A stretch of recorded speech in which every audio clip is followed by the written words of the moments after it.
اہم خبر ہے، دریائے سوات میں اچانک سیلابی ریلا آنے سے 7 مقامات پر 75 سے زائد افراد بہہ گئے۔ 40 افراد کو بچا لیا گیا، 5 لاشیں نکال لی گئی ہیں، 28 افراد کی تلاش جاری ہے۔ مزید جانیں گے ڈان نیوز کے نمائندے مراد علی خان سے۔ مراد علی خان، بتائیے گا ریسکیو آپریشن جاری ہے؟ جی بالکل، ریسکیو آپریشن اس وقت جاری ہے اور ریسکیو کے ترجمان نیاز احمد خان کے مطابق اب تک جو ہے 75 سے زائد افراد کو جو ہے اس کو ریسکیو کر دیا گیا ہے۔ 5 لاشیں جو ہے وہ اس کو نکال لی گئی ہے اور 3 افراد کو جو ہے زندہ نکال لیا گیا ہے۔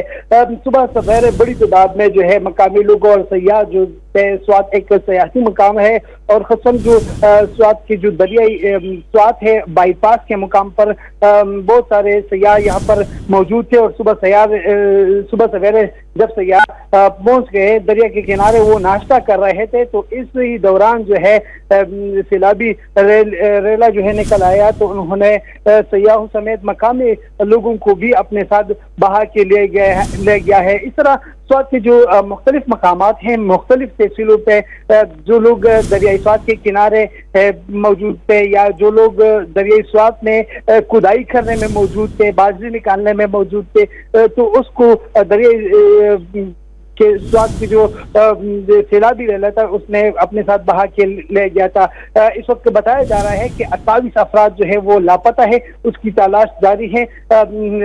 پانی کے بہاؤ میں مسلسل اضافہ ہو رہا ہے اور بڑی تعداد میں اب بھی جو ہے مقامی لوگ جو ہے وہ انتظامیہ اور ریسکیو کے ساتھ امدادی کارروائیوں میں مصروف ہے۔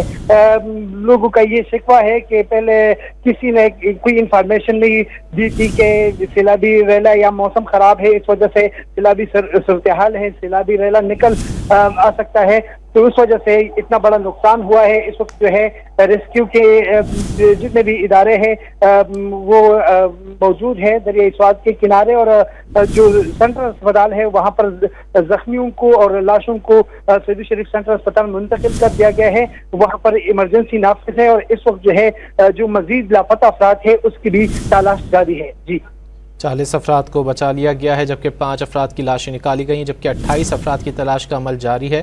مراد علی خان، بہت شکریہ ان تفصیلات کے لیے۔